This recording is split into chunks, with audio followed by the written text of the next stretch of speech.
Merci à vous d'écouter Sud Radio. Merci d'être fidèle à ce rendez-vous des amoureux des animaux. À la fin de cette émission, vers 10h45 environ, je vous présenterai une association formidable qui vient en aide aux dogs allemands. Mais tout de suite, on va s'intéresser à un animal qui est devenu vraiment une star mondiale, bien malgré lui, le pangolin. Sud Radio, vos animaux, à l'état sauvage. Bonjour François Moutou, merci d'être avec nous ce matin. Bonjour Natacha. François, vous êtes spécialiste en faune sauvage et avec vous, on va fêter une journée mondiale, la journée mondiale du pangolin. Et oui, vous ne saviez peut-être pas que ça existait. Incroyable. C'est vrai que ça peut paraître surprenant, mais figurez-vous que c'est aujourd'hui la journée mondiale du pangolin. Et cette journée mondiale existait bien avant cette pandémie. Simplement, jusqu'à l'année dernière, peu de gens savaient à quoi ressemblait un pangolin. Maintenant, je crois que ça n'a échappé à personne. Cet animal a été, pendant plusieurs mois, accusé d'être responsable de la transmission de la Covid-19 à l'être humain.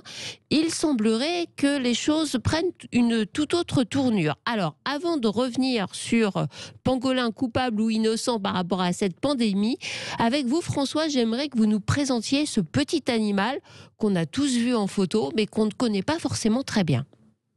Alors c'est vrai que c'est un animal assez curieux. En fait, il est assez ancien. On pense que les plus vieux connus par les fossiles datent quand même de 50 millions d'années, ce qui fait qu'il est là bien avant nous sur Terre. Et en fait, il faudrait dire les pangolins. Aujourd'hui, on connaît 8 espèces, 4 africaines et 4 asiatiques. Et leur histoire est assez originale parce qu'on pense que les plus anciens fossiles sont en Europe, chez nous. Ah oui ? Mais ils n'ont pas survécu en Europe. Et leurs descendants sont partis d'un côté vers l'Asie, d'un côté vers l'Afrique, directement ou indirectement. Les fossiles ne sont pas tous bien connus. Mais en tout cas, leur histoire commence plutôt en Europe et simplement, ils ont trouvé leur environnement favorable dans le monde contemporain, dans les zones tropicales d'Asie et d'Afrique. Alors c'est vrai que physiquement, ce petit animal a une allure un petit peu étrange. On dirait un mini dinosaure, donc je ne suis pas surprise par cette description historique de l'animal. Sa spécificité, ce sont notamment ses écailles. Absolument. Alors, quand vous dites petit, on doit être nuancé entre les 8 espèces. La plus petite, en fait, effectivement, pèse 2-3 kilos à peine. La plus grosse peut peser quand même 30 kilos. Le pangolin géant d'Afrique, 30 kilos. Bon, c'est déjà un animal moyen. C'est pas forcément énorme. Et ça fait pas peur, bien sûr, mais c'est pas forcément petit. Et donc, vraiment, leurs écailles, c'est quelque chose de très original. Ce sont les seuls mammifères qui sont recouverts de cette écaille, de cette structure assez coupante, hein. C'est vraiment une belle protection, mais en même temps, on pense que c'est un coût énergétique assez fort pour les pangolins. Cette carapace d'écailles représente à peu près le tiers de leur masse. Et ça veut dire qu'une grande partie de ce qu'ils consomment comme énergie, comme alimentation, est convertie en écailles, donc ça leur coûte vraiment assez cher. C'est une protection qui a un coût, sachant qu'il y a des protéines dans ces écailles, et que donc il faut qu'ils trouvent l'alimentation nécessaire pour se protéger. À quoi ressemble la vie d'un pangolin en pleine nature ? C'est un animal qui vit sur terre, qui grimpe un petit peu aux arbres, il mange quoi ? Alors, il y a 2 catégories. En Afrique, on a 2 espèces arboricoles et 2 espèces terrestres. En Asie, ils sont plutôt terrestres, même s'ils savent tous grimper. Ils sont nocturnes, ils sont très discrets et globalement, on ne sait pas trop ce qu'ils font. Mais il y a quelques observations qui suggèrent qu'ils sont plutôt solitaires. Chacun vit sur quelques hectares pour les femelles, quelques dizaines d'hectares pour les mâles. Ils se rencontrent à l'époque de la reproduction, sinon ils sont vraiment chacun chez eux, chacun de leur côté. Et il semblerait, mais ce n'est pas observé très souvent, que les parades nuptiales soient assez originales, assez sophistiquées, les animaux tournant autour l'un de l'autre, s'appuyant l'un sur l'autre au niveau de la poitrine. Et avant l'accouplement, il semblerait que la femelle monte sur le dos du mâle, comme le bébé pangolin qui est porté sur le dos de la maman, et qu'ils aillent dans les arbres ou dans un petit coin discret pour conclure leurs affaires. C'est un animal assez étonnant donc par ses aspects physiques, assez étonnant de ce que l'on sait de sa biologie, de son mode de vie. Et puis surtout, c'est un animal qui était extrêmement pourchassé à la fois en Afrique et en Asie depuis très longtemps. Absolument. Donc c'est un animal qui inspire beaucoup de mythes et de légendes. Alors donc il mange que des fourmis ou des termites. Alors selon les espèces, c'est les deux. Parfois c'est que des fourmis ou que des termites. Il n'a pas du tout de dents. C'est quelque chose d'assez particulier. Une très longue langue avec de très grandes glandes salivaires qui produisent un mucus assez alcalin, donc plutôt basique, et très collant pour coller ses proies. Et alors pourquoi est-ce qu'il inspire les gens? Pourquoi est-ce qu'il y a toute une tradition autour de lui qui suggère que si on le consomme, soit sa viande, soit les écailles, ça dépend des traditions, on va acquérir des qualités positives pour nous humains? C'est très étonnant, mais il faut quand même se rappeler que encore au début de ce 21e siècle, une grande partie de l'humanité repose sur des produits animaux ou végétaux naturels pour se soigner. Oui. Les médicaments, ça reste utilisé par une minorité de personnes sur la planète. Et donc, les gens utilisent d'autres sources de produits thérapeutiques, potentiels en tout cas. Et le pangolin fait partie de la pharmacopée de beaucoup de régions du monde. C'est bien de dire potentiel parce que rien n'est démontré sur l'intérêt thérapeutique dans le cas à du consommer. Pangolin, absolument. Dans le cas du pangolin, on n'a jamais démontré que ces écailles, qui sont des protéines particulières et de la kératine, pouvaient guérir de quoi que ce soit ou apporter quel que soit le traitement des améliorations à une maladie quelconque. Cet animal fait d'ailleurs partie des plus braconnés, des plus chassés au monde. Alors c'est sûr que au tournant du 21e siècle, 20e, 21e, on a découvert que c'était un animal qui était braconné d'une façon extraordinaire. Donc l'Asie, d'une part, a une très grande tradition de consommation, mais c'est un pays les pays se sont développés économiquement, et comme ils ont à peu près éliminé les pangolins asiatiques, ils ont les moyens au niveau financier et logistique d'aller chercher les pangolins africains. Et on pense que sur la première décennie du 21e siècle, environ 1 million de pangolins auraient été braconnés entre l'Afrique et l'Asie. Et comme on ne connaît pas leur population, on n'a aucune idée, mais on est un petit peu inquiet quand même. Est-ce que leurs populations peuvent supporter de tels prélèvements qui sont absolument incontrôlés? Il y a des règles internationales et évidemment, elles ne sont pas suivies, personne ne les respecte. Et le braconnage semble se poursuivre malheureusement. Alors, ce petit pangolin qui est à la fois braconné, tué en Asie et en Afrique pour alimenter principalement le marché asiatique, il est souvent capturé vivant et transporté vivant sur les marchés. C'est pour ça qu'on l'a incriminé dans l'origine de cette pandémie avec la Covid-19. Oui, tout à fait, Natacha. En fait, ce qui est assez étonnant, c'est que la première découverte de coronavirus, puisque là, on arrive vers notre ami la Covid, enfin, ami, c'est pas un joli mot. Hein. Non, ce n'est pas notre ami. Non, mais à force d'en parler, on finit par avoir l'impression qu'on Elle fait partie de notre quotidien, en tout cas. Et oui.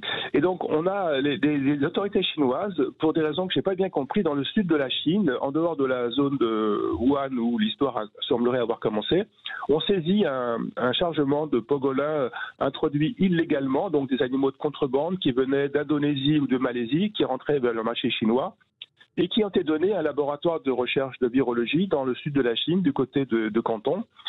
Et dans ces animaux, les biologistes ont fait des prélèvements pour chercher les virus éventuellement portés. Et ils ont publié en septembre 2019, donc avant que tout ne démarre, les isolements qu'ils avaient réalisés, et dans ces isolements, ils avaient trouvé des coronavirus. D'accord.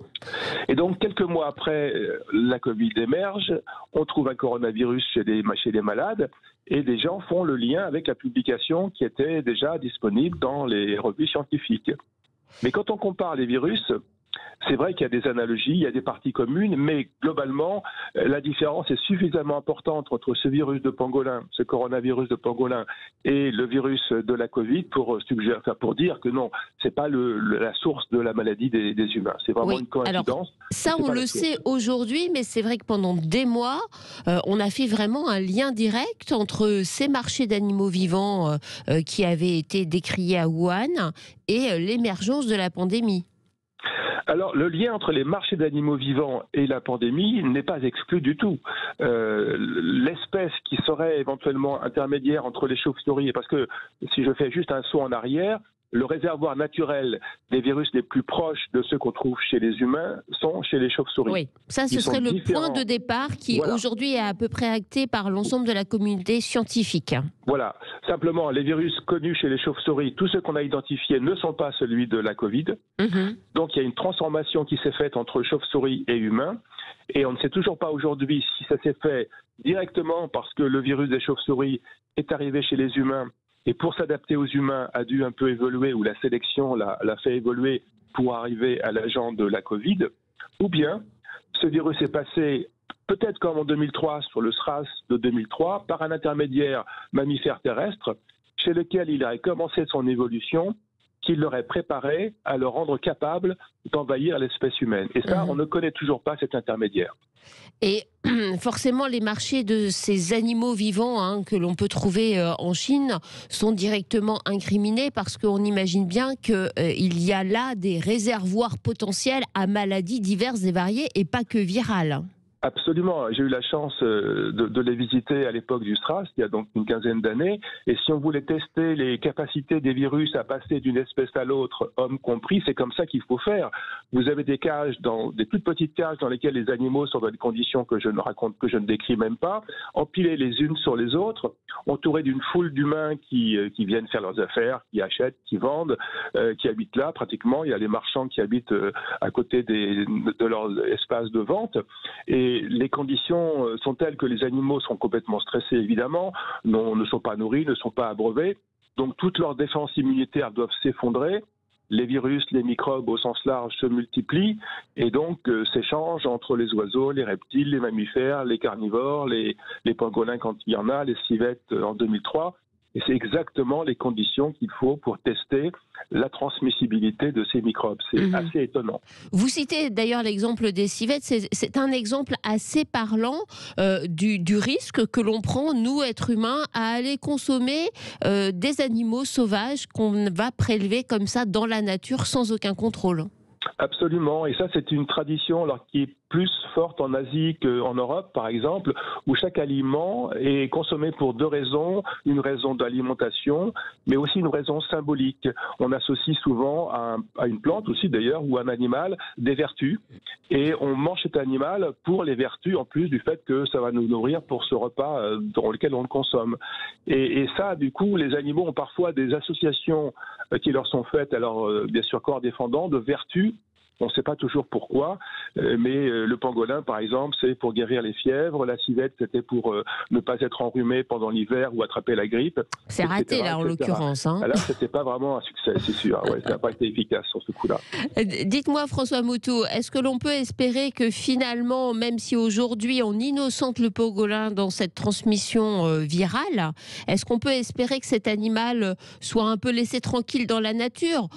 Pour certains, peut-être pas par envie de le préserver, mais par envie de préserver l'être humain derrière. Écoutez, c'est ce qu'il faut espérer. Moi, j'ai aucune idée de la façon dont les choses vont se passer.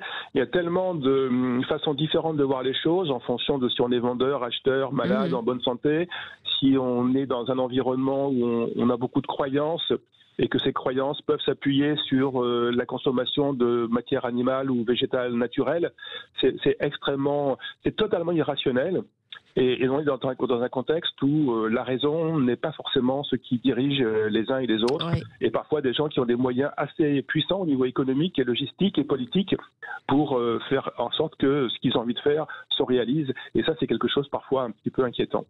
Avec votre regard de naturaliste, quelles leçons devrions-nous tirer justement de cette pandémie qui vraiment a mis le monde à mal depuis plus d'un an et ça risque de durer encore au moins plusieurs mois? Il y a vraiment un grand paradoxe entre le fait d'avoir des pharmacopées traditionnelles où on utilise les animaux et les plantes de son environnement immédiat pour plein de raisons, dont se guérir. Parfois, c'est justifié et l'expérience locale peut-être le confirme. Mais le paradoxe, c'est d'en faire du commerce international n'a plus aucun sens.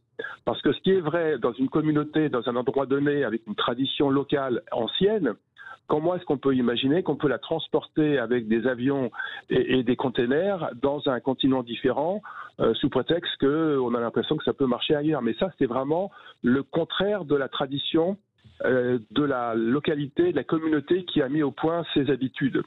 Et donc, en vouloir en faire un marché mondial parce que ça rapporterait de l'argent, c'est vraiment catastrophique, à la fois pour les espèces animales et végétales concernées, mais également pour les communautés humaines qui vont, d'une part, peut-être éliminer la ressource dont ils auraient eu besoin encore un petit peu, et risquer de transporter des agents microbiens sur le reste de la planète, ce qui n'est jamais, on le voit aujourd'hui, une très bonne idée. On le voit effectivement, on en paie le prix fort en ce moment. Merci à vous François Moutou pour toutes ces explications et merci pour cet éclairage pour cette journée mondiale du pangolin. Voilà, pensons au pangolin. Très bon week-end à vous François. Merci, au revoir, on marque Natacha. une courte pause et on se retrouve juste après avec une association formidable qui aide les dogs allemands.